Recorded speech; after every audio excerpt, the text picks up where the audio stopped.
शिंदे समूह के विद्रोह के बाद शिवसेना में विभाजन हो गया। इसमें शिवसेना कौन है, यह सवाल उठाया गया है और सुप्रीम कोर्ट में लड़ाई जारी है। सांसद सुप्रिया सुले ने इस लड़ाई को दुर्भाग्यपूर्ण बताया है।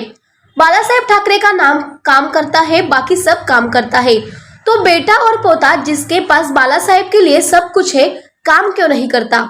ऐसा सवाल सुले ने उठाया है।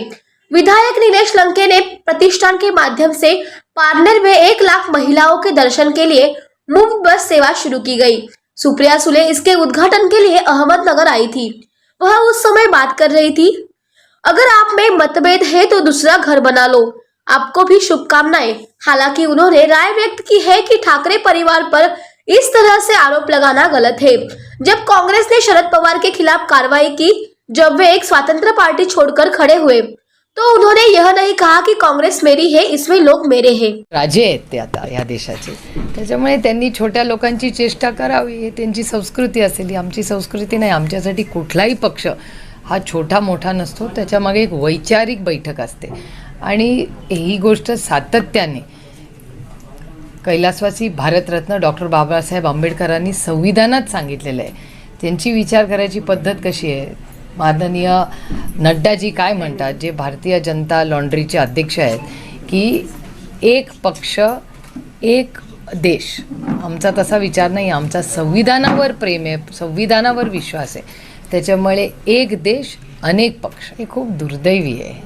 वैचारिक लढाईच संपलेली आहे आणि मला गंमत एकाची वाटते, बाळासाहेबांचं सगळं तुम्ही ओरबाडून घेताय, मग त्याच्या जन्मदात्या मुलाच्या विरोधात कसे काय तुम्ही लढताय?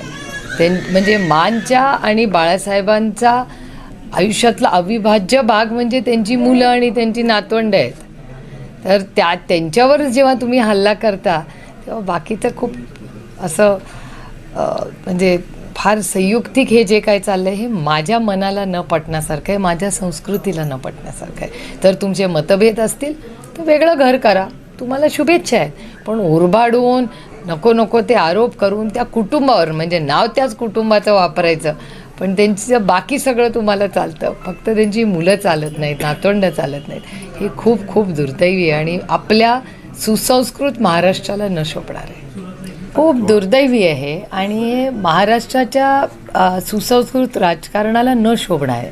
कारण का शेवटी एखादी संघटना असते, आदरणीय पवारसाहेबांचंच उदाहरण घ्या, लांब कशाला जायचं। आदरणीय पवारसाहेबांना जेव्हा त्यांच्यावर काँग्रेस पक्षाने ॲक्शन घेतली, तेव्हा त्यांनी वेगळा पक्ष केला। ते काय म्हणत बसले नाही की हेच माझे आजोबा आणि हेच माझं पॉलिसी आणि त्यांचं सगळं जे माझं आहे। ठीक आहे, विचार एकच आहे। जर विचार एक असेल तर आपलं आपलं वेगळं एक घर करावं आणि त्याच्यावर जर वैचारिक लढाईच असेल तर मग हरकत काय। पंतप्रधान नरेंद्र मोदी की सेवा के 15वें वर्ष के अवसर पर बीड़ जिले के अंबाजोगाई में आयोजित कार्यक्रम समाज के बुद्धिजीवियों से संवाद के मुख्य मार्गदर्शन के रूप में भाजपा की राष्ट्रीय सचिव पंकजा मुंडे ने दर्शकों का मार्गदर्शन किया। सांसद प्रीतम मुंडे भी वहां पे मौजूद रहे। पंकजा मुंडे ने इस मौके पर दर्शकों का मार्गदर्शन करते हुए कहा कि कांग्रेस पार्टी में जातिवाद की राजनीति चल रही है। पंकजा मुंडे ने कहा कि प्रधानमंत्री नरेंद्र मोदी देश में वंशवाद की राजनीति को खत्म करना चाहते हैं। पंकजा मुंडे ने थोड़ी देर रुककर कहा कि मैं भी वंशवाद का प्रतीक हूँ, लेकिन मुझे कोई खत्म नहीं कर सकता। अब ग्राम पंचायत और अन्य चुनाव शुरू हो रहे हैं। पंकजा मुंडे ने कहा, अब आइए इन चुनावों को अलग तरीके से लड़े। हमें जाति धन प्रभाव से परे सोचना होगा। वंशवाद की राजनीति को खत्म करना चाहते हैं पंतप्रधान नरेंद्र मोदी। मैं भी जातिवाद का प्रतीक हूँ, लेकिन मुझे कोई मार नहीं सकता। मोदी जी अगर मुझे मारने की कोशिश भी कर ले तो मुझे भी नहीं मार सकते। पंकजा मुंडे ने कहा कि अगर मैं तुम्हारे दिमाग पर राज करूंगी तो वे ऐसा नहीं कर पाएंगे। मोठं अचीव करण्याच्या नादात तुमचा रोजचा क्षण संपवा असं मी कधी तुम्हाला सांगणार नाही। मी या कार्यकर्त्यांनाही सांगेन, आता सुरू झालं ग्रामपंचायतची निवडणूक, अमुक तमुक, आता मोदीजींच्या कार्यक्रमानिमित्त तुम्ही सर्व इथे आलात, तर आपण ही निवडणूक लढताना काही बदल करायचा प्रयत्न करू। ही निवडणूक लढताना आपण टिपिकल पद्धतीने निवडणूक न लढता वेगळ्या विषयावर लढू। म्हणजे ही मुलं जे बसली आहेत ती जात पात पैसा हलका प्रभाव याच्या पलीकडे जाते। मोदीजींना वंशवादाचं राजकारण संपवायचं। त्याचा अर्थ असा नाही की वंशवाद म्हणजे मी पण वंशवादाचा प्रतीक आहे, पण मला संपवू नाही शकत कोणी. म्हणजे मोदीजी पण संपवायला ठरवले तर संपवू नाही शकणार जर मी तुमच्या मनामध्ये राज्य केलं तर, तुमच्या जीवनामध्ये मी चांगलं करू शकले तर. तसं आपल्याला राजकारणामध्ये स्वच्छता आणायची सगळ्यात महत्वाचं, कारण राजकारणातून महत्वाचे निर्णय होतात आणि त्याच्यासाठी या मुलांना चांगलं भविष्य दाखवण्यासाठी आपल्याला राजकारणात बदल करावे लागतील. महाराष्ट्र सत्ता संघर्ष पर सुप्रीम कोर्ट की सुनवाई में शिंदे समूह को बड़ी राहत मिली है। सुप्रीम कोर्ट ने शिवसेना के चुनाव चिन्ह पर सुनवाई पर लगी रोक हटा दी है।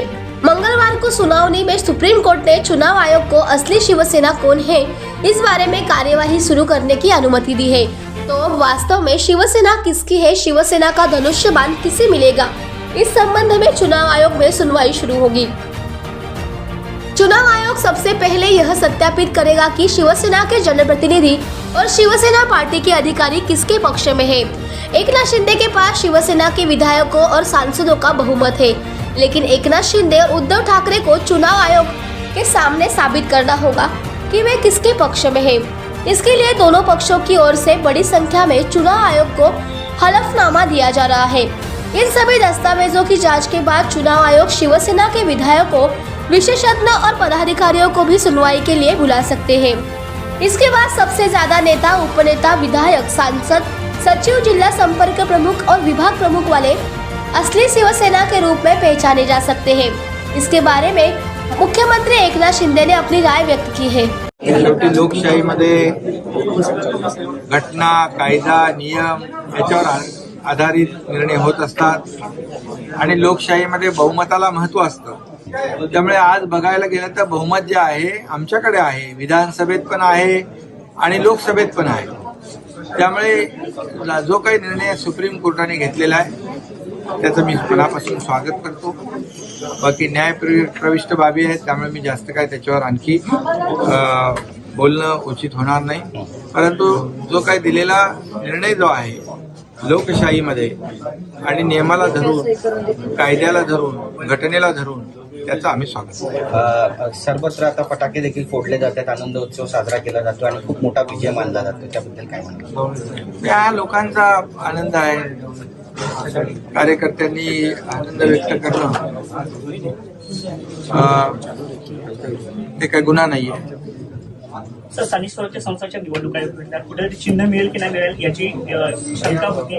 या सगळ्या निकालानंतर निवडणूक आयोगाकडे गेल्यानंतर चिन्हाचा प्रश्न मार्गी लागेल असा विश्वास आहे।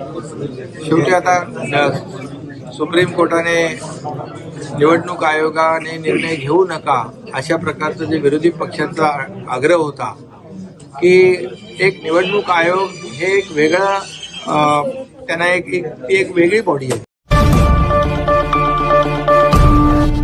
शिवसेना प्रमुख बालासाहेब ठाकरे के सहयोगी और करीबी चंपा सिंह थापा सोमवार को शिंदे गठ में शामिल हो गए। थापा लंबे समय तक मातोश्री में रहे और बालासाहेब ठाकरे की सेवा की। इस दौरान वे बालासाहेब ठाकरे की परछाई बनकर रहते थे, इसलिए चंपा सिंह थापा का शिंदे गठ में प्रवेश कई लोगों के लिए एक झटका था। हालांकि चंपा सिंह थापा ने शिंदे समूह में आने का कारण बताया है। मैं बालासाहेब ठाकरे के विचारों से सहमत हूँ, साथ ही एकनाथ शिंदे के विचार कायल है। चंपा सिंह थापा ने मीडिया से बात करते हुए कहा कि मैंने अपने दिल से दी गई राय को स्वीकार किया और शिंदे गठ में शामिल हो गए। चंपा सिंह थापा की एंट्री के बाद एकनाथ शिंदे ने खुशी जाहिर की है। बाला साहेब के साथ कौन रहता है, कोई पूछते तो तुरंत जो नाम आता तो वे चंपा सिंह थापा का। वह बाला साहेब के साथ छाया की तरह रहते हैं। अब थापा भी देवी के उत्सव में शामिल हो गए और कहा कि वे शिवसेना प्रमुख बालासाहेब ठाकरे के विचारों और हिंदुत्व के विचारों को आगे बढ़ा रहे हैं। थापामध्ये ज्या काही घडामोडी सुरू होत्या त्यामध्ये देखील मला येऊन भेटले होते, त्याने देखील माझ्याकडे भावना व्यक्त केल्या होत्या। जो हो रहा है अच्छा नहीं हो रहा है, जो हो गया वो भी अच्छा नहीं हुआ। बाळासाहेबांना हे आवडलं नसतं। बाळासाहेबांचे विचार जे आहेत हे विचार बदलण्याचं काम, किंबहुना बाळासाहेबांच्या विचाराबरोबर सत्तेसाठी तडजोड करण्याचं काम जे काय राज्यामध्ये चाललेलं आहे त्या बाबतीमध्ये थापा थोडा नाराज होता आणि त्यांनी आज मला येऊन इथे ठाण्याला भेटले। नवरात्रोत्सवाचा दिवस होता। त्यांनी इच्छा व्यक्त केली की तुम्ही हिंदू हृदय सम्राट बाळासाहेब ठाकरे यांचे विचार तुम्ही पुढे नेताय, हिंदुत्वाचे तुम्ही विचार पुढे नेताय आणि आमचं देखील नेपाळ हे हिंदू राष्ट्र आहे आणि म्हणून मी बाळासाहेबांच्या बरोबर अतिशय मनापासून अनेक वर्ष काम केलेलं आहे. त्यामुळे मी तुमच्यासोबत काम करायला इच्छुक आहे आणि त्याने माझ्याबरोबर काम करायचा निर्णय घेतलेला आहे. मी त्याचं मगाशी स्वागत केलेलं आहे. हे मात्र लोक ज्याप्रमाणे थापावर टीका केलंय, पैसे घेऊन प्रवेश केला, तुम्ही त्यांना अगदी कुत्रे फिरवणारा, मातोश्रीचा कुत्रे फिरवणारा किंवा लादी पुसणारा अशा उपमा देत आहेत. अशा प्रकारे ज्या उपमा दिल्या जाते याकडे कसं बघ? याचा खरं म्हणजे निषेध करावा तेवढा थोडा आहे. अशाच वेगवेगळ्या सगळ्यांना उपमा दिल्यामुळे आज ही परिस्थिती त्यांची झालेली आहे. कोणाला काय म्हटलं सगळ्यांना नोकर समजलं आणि त्यामुळे त्यांची ही परिस्थिती झालेली आहे. थापा पैशाने विकणारा माणूस नाही, तो निष्ठावंत माणूस आहे आणि बाळासाहेबांनी त्याला अनेक वर्ष ठेवलं. बाळासाहेब आणि थापा हे जे काय समीकरण अख्ख्या देशाने पाहिलेलं आहे, हा थापावर केलेला आरोप हा त्याचा अपमान आहे.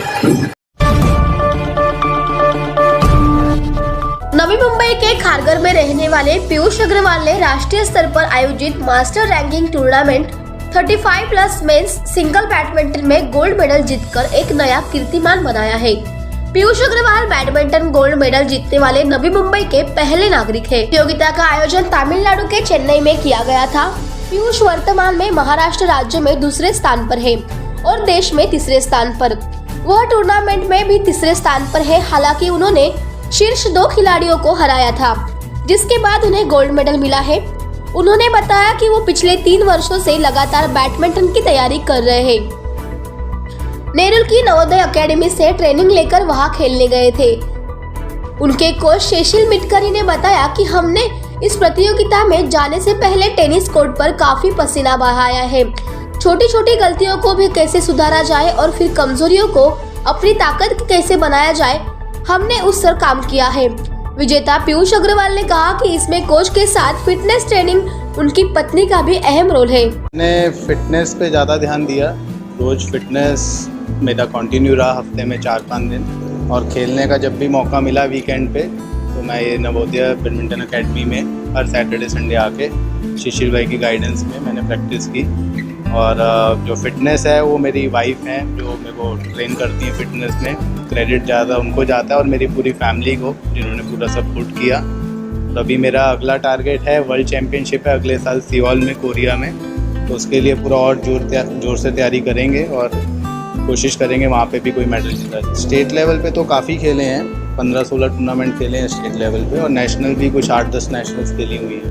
ज़्यादातर तो मैं कहूँगा मेरी फैमिली, उनका सपोर्ट, जिन्होंने मुझे अभी तक इस एज में मेरे पैशन को फॉलो करने के लिए अलाउ किया. बाकी एकेडमी को मैं क्रेडिट दूंगा जो सैटरडे संडे में यहाँ आके प्रैक्टिस करता हूँ.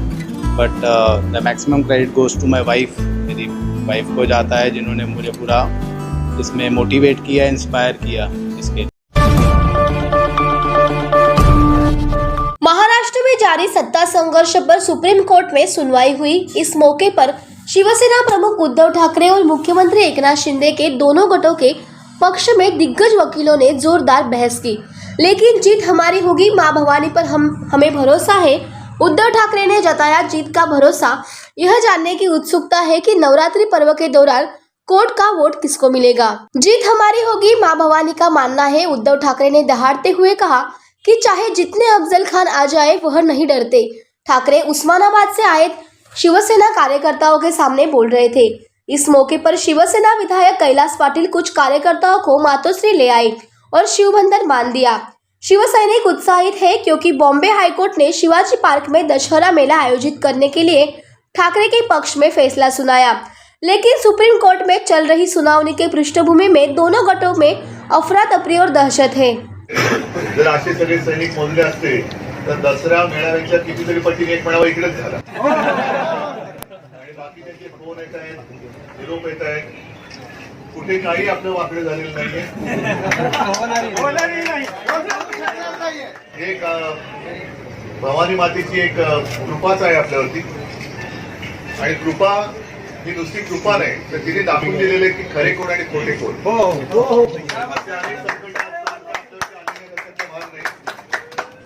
पण जसं त्यावेळेला एक आपण असं छत्रपती शिवाजी महाराजांबद्दल आपण एक अशी आपली श्रद्धा आहे की भवानी मातेने तलवार दिलेली बरोबर ना, ती लढ तशी मी समजते मला दिलेली भवानी मातेने तलवार आहे.